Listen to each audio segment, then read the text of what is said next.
सुप्रभात, good morning. सीधा सौदा के आज के इस वेडनेसडे एडिशन में आप सबका स्वागत है। बजट के एक दिन बाद का इंपॉर्टेंट सेशन। अब कल बढ़िया इंट्राडे रिकवरी। बजट में तमाम अनाउंसमेंट्स थे जो निगलिंग वरीज थे, जिसको लेकर कल तो उत्साह दिखा। भाई लोअर लेवल से फिर रिकवरी आई, खूब पैसा जोगा गया, रिवर्सल आ गया बढ़िया बाजार।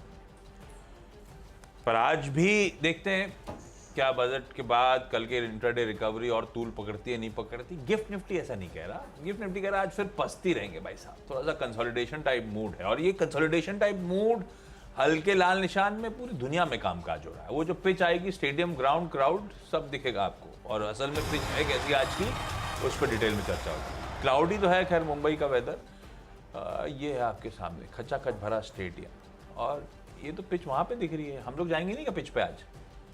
अच्छा, डायरेक्टर साहब कह रहे हैं कि बारिश बहुत हुई है, दूसरी देख लो। इसको लेके जाएंगे तो वहां पे फिर वो ग्राउंड में भी इम्पैक्ट पड़ेगा। वेट है ना इसका काफी, तो ठीक है हमारा। लेकिन जिप कैम, कौन सा कैम कहते हैं इसको? हाँ, जिप कैम। जिप कैम जो है, जूम कैम, स्काई कैम जो है, वो देखिए आपको पिच दिखा रहा है। यार ये तो हरी भी, और घास कुछ होगा पत्ती यार। पत्ती भी हुई है। पेड़ में से पत्ती भी उड़ के आती है क्या? पेड़ तो है नहीं आसपास कहीं पे, पूरे उतनी दूर उड़ के आ जाएगा पता क्या? नहीं है। ऐसा पत्ती डालते तो उनका मतलब होता है वोलेटिलिटी ज्यादा है। कुछ भी हो सकता है, पत्ती आ सकती कहीं से, खोद सकता है कोई भी। और फिर क्या है, अगर आपने गलत शॉट ले भी लिया, हो सकता है फील्डर की आंख में पत्ती चली जाए, Actually. धूल चली जाए, तो वो कैच ही ना पकड़। कैच में पड़ पाए, या बॉलर कहाँ से बॉल ही छूट जाए इसे। इसका ग्लोबल में मतलब क्या है? क्यों कैसे? कुछ भी हो सकता है। तो यार देखो, पिच दो तरह से आप देखिए, एक अपनी पिच देखिए, एक विदेशियों की पिच देखिए। विदेशियों की पिच में कोई दिक्कत नहीं है, हल्का फुल्का नतीजों पर रिएक्शन था वहाँ पे। अपनी पिच अगर देखना है तो आपको ऑयल के हिसाब से देखिए, क्रूड कितना सस्ता हो गया है।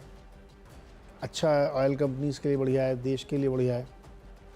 यूएस में रिजल्ट पर रिएक्शन है आशीष, और टेस्ला ने निराश किया है, तो वो जो मैग्निफिसेंट 7 बोलते हैं ना, वो सब गिरे हुए थे कल, बड़े बड़े टेक्नोलॉजी शेयर। उसी वजह से इंडेक्स थोड़ा सा आपको नीचे दिख रहा है, बहुत मामूली सा, एकदम बहुत ही हल्का सा, तो उसको गिरना नहीं कहेंगे।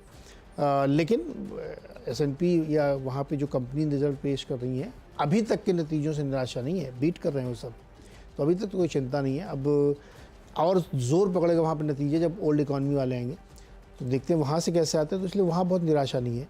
केवल आप ये कह सकते हैं कि वहाँ के जो इन्वेस्टर और ट्रेडर हैं वो ये देखना चाहते हैं कि पिछले क्वार्टर तक जो इन्होंने बहुत अफलातूनी नंबर पेश किए IT वाले, उसको ये बीट करते हैं कि नहीं।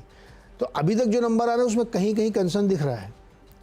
अब आगे और जो नंबर आएंगे तो पता चलेगा। तो इसलिए मार्केट अभी रिएक्ट नहीं किया वैसा। क्रूड पर रिएक्ट करना चाहिए मार्केट को, इंडियन मार्केट को, क्योंकि $81 के आसपास है। और अपनी डोमेस्टिक पिच में कल काफ़ी गिरा, फिर चढ़ा, फिर गिरा, फिर चढ़ा, अंत में फाइनली बहुत मामूली से रह गया। लोगों ने इसलिए नहीं बेचा होगा, जब लग ही गया है तो आज बेचें, कल बेचें, परसों बेचें, टैक्स तो लग गया ना तुरंत। फरवरी में क्या होता है कि 1 अप्रैल से लागू होगा। मूड बिगाड़ गया बस थोड़ा सा, और क्या है। अब ये भी, और मेरे को शमीर अरोड़ा साहब की बात सही लगी क्या कि अरे 3 साल से इंतजार कर रहे थे, आया तो इतना ही आया है, कोई बात नहीं, इतना तो बाजार झेल लेगा। इतना ऐसे आप बनता भी। एक्सेप्ट करते रहोगे तो मैडम को दिखेगा कि आप करते रहो। जब तक आप बगावत नहीं करोगे, कहीं तो कहीं समझ में बैठाएंगे, मैडम बोले हाँ बगावत होगी, अब नहीं बढ़ाऊंगी। फरवरी की बात, बढ़ाते रहो, जब तक आप खुश हो तो हमें क्या फर्क पड़ा, बढ़ाओ। कल अरोड़ा साहब कह रहे थे फरवरी में आप 15% के लिए तैयारी कर लो। 12.5 का आंकड़ा अटपटा सा लग रहा है। हाँ, वो बोलने में अच्छा नहीं लगता। 12.5 फिर गणित भी मुश्किल होता है ना, फिर कैलकुलेटर खोलना पड़ेगा। सीधे 15, सीधे 15, 6 महीने बाद है ना। अच्छा, तो तो आप आप, लोग, हाँ ये बात तो बाजार अपनी स्ट्राइड में ले लेगा। कल मैं आवाज़ अड्डा करा तो उसमें बहुत सारे गेस्ट आए थे। एक प्रोफेसर थे, एक BCG के एशिया हेड थे, बहुत सारे लोग थे। तो सब मतलब मुझे ये समझाने की कोशिश कर रहे थे कि देश में कितनी तरक्की हो रही। तो मैंने कहा देखो, बजट में कुछ हुआ ना हुआ, लेकिन रेजिलियंस हो गया देश में। कुछ भी करो हम झेल लेंगे। वैसे कल भी लोगों ने झेल लिया। नंबर 10 में से 9 तो आए थे बजट। हाँ, वो तो हम देंगे, 10 में से 9 तो है। बायस्ड है। तो रेजिलियंस हो गया है मार्केट में। आप टैक्स बढ़ाओ, कुछ भी करो, लोग बर्दाश्त कर ले रहे हो। कल मार्केट में यही हुआ, बर्दाश्त कर ले लोग, ठीक है 15 करो तब भी झेल लेंगे। आपकी मर्जी। मैं नहीं, उस पर एक मैंने सुबह कोड डाला है कि टैक्स आपके हाथ में है क्या, कितना अच्छा लगेगा, नहीं है ना। आपके हाथ में इनकम है, उस पर फोकस करो। कैसा आएगी? कमाओ, ज़्यादा कमाओ, और क्या करोगे। कैसे कमाए? सुबह से शाम तो ये नौकरी करते, तनख्वाह जो मिलती तो वही। ये सोचना वित्त मंत्री का काम थोड़ी है, ये आपका काम है। हाँ, ये मैडम का काम टैक्स उनका लगाना कहाँ है तो उन्होंने लगा दिया। अच्छा वो डॉक्टर साहब अंदर करें, बहुत कम समय है। है। जो इम्पोर्टेंट है वो डिस्कस करेंगे ना। स्टॉक में क्या रखा है? कल बताए थे स्टॉक कहाँ चले, जो बताए तो वो भी नहीं अच्छा कुछ इंपॉर्टेंट स्टॉक्स हैं जो रडार पर रखिएगा आज भाई। बाजार का ओवरऑल मूड मोमेंटम देखना होगा। क्या हमने एक्चुअली एलटी, एसटी, एसटीटीटी सब डाइजेस्ट कर लिया है, नहीं कर लिया, मुझे नहीं पता। बाजार में आज रिएक्शन कैसा रहता है वो देखना होगा। अपन स्टॉक्स जो खबरों की वजह से रडार पे वो मेंशन करते चलते हैं। डॉक्टर रेड्डीज लेबोरेटरीज हारे में रख रहा हूं, खबर अच्छी है भाई। 27 जुलाई को, 27 जुलाई मतलब यार इसी हफ्ते सैटरडे को बोर्ड मीट है, जिसमें कंपनी का बोर्ड स्टॉक स्प्लिट पे, शेयर विभाजन पे विचार करेगा। वेदांता, इसकी बोर्ड मीटिंग है जुलाई 26 को, तो हो गया फ्राइडे को। सेकेंड इंटरिम डिविडेंड कंसिडर करने जा रहा है वेदांता, शेयरधारकों के लिए अच्छी खबर। हरा रखा। सोना बीएलडब्ल्यू प्रिसीजन फोर्जिंग्स को हरा रखा। आज वैसे ध्यान रखिएगा रिजल्ट्स की बोर्ड मीट है, अब रिजल्ट्स क्या आएंगे ये तो खैर पता नहीं, पर उसमें साथ साथ बोर्ड मीट में फंड रेजिंग, इक्विटी इशुएंस के थ्रू भी तैयारी हो रही है, इसीलिए ग्रीन रख रहा हूं। पर ध्यान रखिएगा खबर आनी है, खबर किस तरफ जाएगी कहना मुश्किल है। बाकी दोनों तो क्या आगे की हैं, तो आज पॉजिटिव इंपैक्ट मान के चल रहा हूं, पर सोना बीएलडब्ल्यू के लिए डाइसी, लेकिन इन ग्रीन। 3 हो गए। 3 हो गया। अच्छा मैंने पराग मिल्क पहला मार्जिन अच्छा बढ़ा है, 5.6 से बढ़ के 7.4 आ गया, और मुनाफा 27%, रेवेन्यू फ्लैट रहा हालांकि, और एबिटा में करीब 32% ग्रोथ, तो इसको ग्रीन में रखिए। टीटागढ़ में खबर आई कि इन्होंने अब ट्रैक्शन कन्वर्टर जो है एक्सपोर्ट करना शुरू कर दिया है। पहला शिपमेंट कल गया इटली में, अच्छी खबर है, इसको ग्रीन में रखिए। तीसरा चौथा मैं 2 बताऊंगा एक साथ, अमर राजा और एक्साइड। देखिए कल सरकार ने एक काम किया है, जो बेसिक कस्टम ड्यूटी होती है उसको थोड़ा कम किया है क्रिटिकल मिनरल्स में, जो बैटरी वैटरी बनाने में काम आते हैं, तो इसलिए हमने बैटरी वाले कल थोड़ा मूवमेंट था इनमें। अब आज लोग खबर और समझेंगे तो बताएंगे, तो इसलिए हमने 2 ग्रीन रख लिया, 4 हो गए मेरे। साउथ इंडियन बैंक हरा रखा है, इसकी बोर्ड मीट है 30 जुलाई को। 30 जुलाई हो गया अगले हफ्ते मंगलवार को। फंड रेजिंग, और वो फंड रेजिंग होनी है या तो प्रेफरेंशियल इश्यू या क्यूआईपी इशुएंस के थ्रू, यानी कि इक्विटी फंड रेजिंग की तैयारी, इसीलिए ग्रीन करा है। डीसीएम श्रीराम के परफॉर्मेंस आंकड़े अच्छे लग रहे हैं, मतलब इबीटा मार्जिन 5.7 से बढ़ के 8% पहुंच गए, अच्छा खासा एक्सपेंशन है, इसीलिए ग्रीन। और थायरोकेयर रेवेन्यूज में अच्छा मोमेंटम 16% का, इबीटा 24% बढ़ा है, यानी कि इंटर्न मार्जिन एक्सपेंशन कंटिन्यू हो रहा है। ये डायग्नोस्टिक कंपनीज में अपन धीरे धीरे प्रेशर जो ईज ऑफ होता है वो देख रहे हैं, पिछले कुछ क्वार्टर्स से लगातार वो कंटिन्यू हो रहा है, इसीलिए ग्रीन कर दिया। 6 हो गए मेरे। अच्छा चौथा पांचवा हमने बता दिया था, पांचवा छठवां हाँ जेटीएल इंडस्ट्रीज, आपको याद होगा कुछ दिन पहले उन्होंने क्यूआईपी किया था, कल उसका वो आया किसने किसने लिया। हाँ LIC mutual fund, Morgan Stanley, Goldman सैक्स, Bank of America, Macquarie, BNP Paribas. LIC mutual fund ने तो 20% टोटल क्यूआईपी खुद ही ले लिया अकेले। मैं तो कह रहा था एनबी फूड लैब्स का धंधा ना भी हो, इस समय ऐसा पैसा है कि अपन सिर्फ यार मैं अब काम करता हूँ इस वीकेंड पे उस पर काम करता हूँ, प्री आईपीओ प्लेसमेंट निपटा सकते हैं। तो इसको ग्रीन में रखो। और एक बेजल प्रोजेक्ट जो बजाज इलेक्ट्रिकल से अलग होकर बना था, इनको पावर ग्रिड से एक 586 करोड़ रुपए का ऑर्डर मिला है, तो इसको ग्रीन में रख देते हैं। छोटा सा ब्रेक के अगले 4 स्टॉक्स।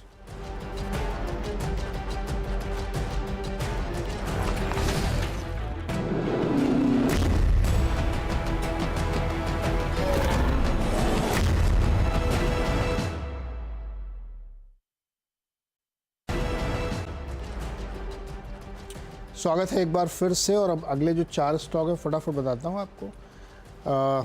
एक दो डिक्सन टेक्नोलॉजीज़ मैंने इसलिए लिया है कि बहुत सारी चीज़ों पे जो है कस्टम ड्यूटी कम की गई है सेल फोन से रिलेटेड, तो अभी इंपोर्ट आसान हो गया है। एक इस बजट में समय नहीं, इस पर डिस्कस करते, बहुत सारी चीज़ें ऐसी हैं ना जो चाइना के लिए रास्ता ईजी कर रही हैं।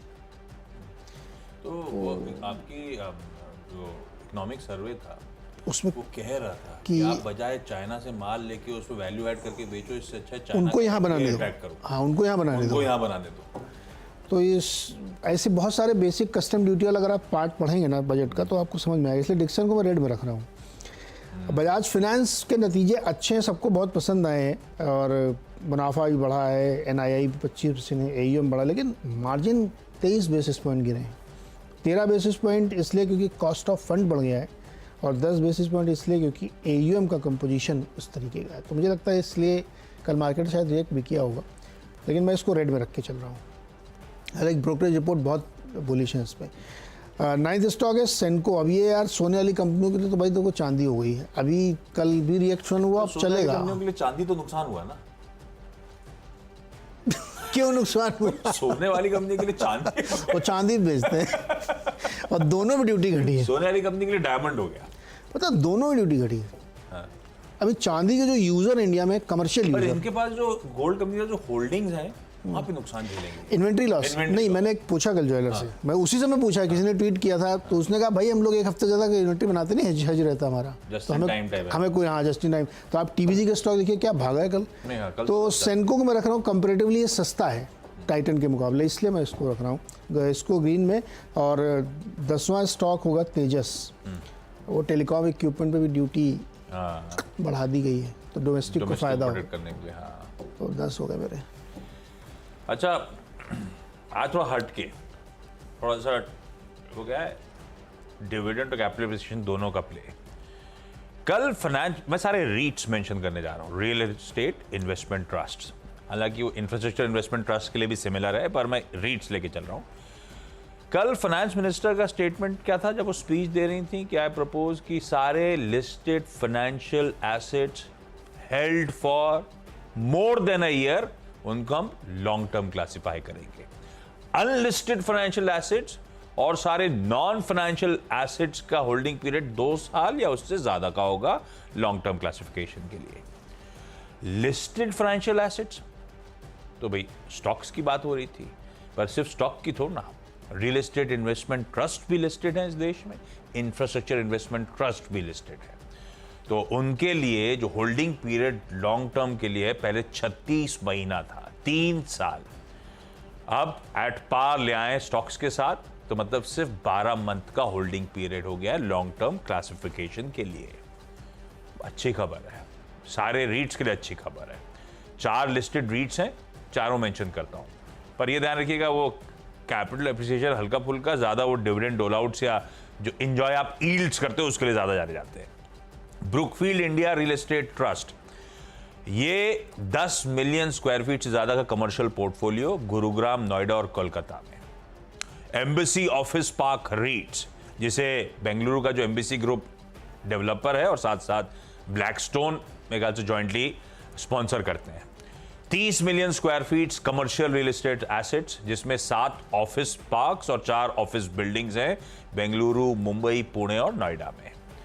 माइंड स्पेस बिजनेस पार्क रीट्स, के रहेजा कॉर्प यहाँ का एक रियल एस्टेट बिल्डर है यहाँ के मुंबई के, और पी जायंट ब्लैकस्टोन का ये भी स्पॉन्सर्ड है, प्रमोटेड इनके द्वारा है। 25 million square feet plus Mumbai, Hyderabad, Pune और चेन्नई में। नेक्सस सेलेक्ट ट्रस्ट, ये डिफरेंट है थोड़ा, वो सब कमर्शियल एसेट्स थे, इसके पास मॉल्स हैं। 10 मिलियन स्क्वायर फीट प्लस के आसपास का रिटेल स्पेस है, और जिसमें बहुचर्चित दिल्ली का सिलेक्ट सिटी वॉक, जिसके लिए कहा जाता है देश में सबसे ज्यादा रेंटल्स कमांड करते हैं, वो इनके पास है। ये सब रीट्स को जड़ा पे रख रहा हूं, मूड अच्छा रखेंगे, लेकिन ये अपने ट्रेड वेट के समीकरण वाली चीज है नहीं, पर क्योंकि बजट का इंटरेस्टिंग अपडेट है, मैंने कहा आपके साथ शेयर करना चाहिए, ये भी रडार पर रखनी चाहिए। ये वैसे एक इंटरेस्टिंग इन्वेस्टमेंट रेवेन्यू होता है जब आप पोर्टफोलियो डाइवर्सिफाई करते हैं, पर वो ज़्यादा बेहतर आपका फाइनेंशियल एडवाइजर आपको बताएगा किस हद तक और कहाँ कहाँ डाइवर्सिफाई करना चाहिए। इंटरेस्टिंग है, इसको हमेशा रडार पर रखिएगा, बढ़िया यील्ड्स एंजॉय करने को मिलती है। अदरवाइज हम और आप कहाँ से कमर्शियल एसेट्स खरीदेंगे? एटलीस्ट पीस ओन कर लेते हैं इन व्हीकल्स के थ्रू। खैर, अपने 10-10 हो गए पूरे। छोटे से ब्रेक का समय, ब्रेक के उस पार जब लौट के आएंगे तो टीम्स जो बताएंगे उनका एक क्विक रैप अप।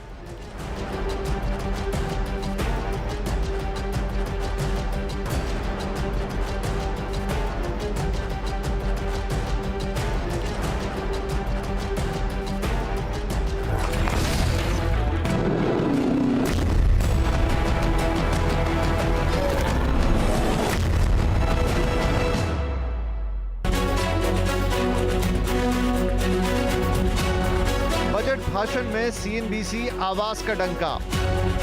YouTube पर सबसे ज्यादा दर्शकों ने देखा लाइव। हिंदी और इंग्लिश सभी बिजनेस चैनल्स में आवाज रहा अव्वल। अपने निकटतम प्रतिद्वंदी से आवाज पर 2 गुना व्यूज। बजट मतलब चलिए भाई, ब्रेक के बाद आप सबका स्वागत है। आज 10 की जो सीधा सौदा की टीम है आप लोगों की स्क्रीन्स पर आएगी। सब हारे हैं, लेकिन बाजार का मूड देखिएगा, समझिएगा, अपने फाइनेंशियल एडवाइजर से कंसल्ट करिएगा। लास्ट के रीट्स जो मेंशन करने जाऊंगा वो तो ट्रेडिंग के होते भी नहीं, ध्यान रखिएगा ये बात। Doctor Reddy's laboratories board meet सामने खड़ी हुई है। ये कंपनी स्टॉक स्प्लिट पे विचार करने जा रही है, इसीलिए गिरी। वेदांता सामने बोर्ड मीट खड़ी है, इंटरिम डिविडेंड पे विचार करेगी, सेकेंड इंटरिम डिविडेंड इस फाइनेंशियल ईयर का। सोना बीएलडब्ल्यू के ध्यान रखिएगा, आज नतीजे आने हैं तो अनसर्टेनिटी बनी रहेगी, लेकिन नतीजों के साथ साथ फंड रेजिंग, शेयर इशुएंस के थ्रू करने की तैयारी। South Indian bank fund raising करने वाला है आने वाले दिनों में, जिसमें इक्विटी इशुएंस, प्रेफरेंशियल इशू या फिर क्यूआईपी के विकल्प के थ्रू फंड रेज करेंगे। डीसीएम श्रीराम के नंबर्स अच्छे हैं, मार्जिन में बढ़िया एक्सपेंशन है। थायरोकेयर के रेवेन्यू और मार्जिन एक्सपेंशन दोनों मिला है, और वो बार बार हर क्वार्टर दिखा रहा है कि कैसे प्रेशर्स ईज ऑफ हो रहे हैं डायग्नोस्टिक कंपनीज के लिए, इसीलिए ग्रीन कर दिया। बाकी सारे रीट जो मैं कह चुका हूं ट्रेडिंग वाले नहीं है, ये बजट डिकोड करके, क्योंकि इनके लिए भी लॉन्ग टर्म की परिभाषा शेयर्स जैसी कर दी गई है। 36 महीने का होल्डिंग पीरियड था पहले, उससे ज्यादा रखेंगे तो लॉन्ग टर्म था परिभाषित, अब 12 महीने की शेड्यूल पे आ गया। अच्छी खबर है, लेकिन ये ज्यादा यील्ड्स के लिए जाने जाते हैं। रखिए सारे स्टॉक्स रडार पे, वो चारों लिस्टेड रीट्स रखती हैं आपके सामने। ओके, रिजल्ट्स पे फोकस और कुछ बजट की खबरें। तो पराग मिल्क के नतीजे ठीक ठाक हैं, मार्जिन काफ़ी इंप्रूव हुआ है, और टीटागढ़ रेल ने अपना इटली में एक्सपोर्ट शुरू कर दिया कल से। हमारा जो एक साइड इसलिए क्योंकि क्रिटिकल जो मिनरल है उस पर बेसिक कस्टम ड्यूटी घटा दी गई है, तो इनके लिए अच्छा है। जेटीएल के क्यूआईपी में बहुत बड़े बड़े नाम म्यूचुअल फंड ने, मतलब सारे देशी विदेशियों ने खरीदा है। बेजल प्रोजेक्ट्स को एक बड़ा ऑर्डर मिला 586 करोड़ का पावर ग्रिड से। डिक्सन टेक के लिए खबर अच्छी नहीं, क्योंकि बहुत सारे मोबाइल इक्विपमेंट के इंपोर्ट सस्ता कर दिया गया। बजाज फाइनेंस के रिजल्ट्स देखने में अच्छे लग रहे हैं, लेकिन मार्जिन 23 बेसिस पॉइंट गिरा है, तो इसलिए मैंने इसको रेड में रखा है। और सोने चांदी में काफ़ी ज़्यादा फायदा है, तो सेनको ग्रीन में, और तेजस नेटवर्क इसलिए क्योंकि टेलीकॉम इक्विपमेंट पे भी ड्यूटी बढ़ा देगी, तो डोमेस्टिक प्लेयर्स के लिए अच्छी खबर है।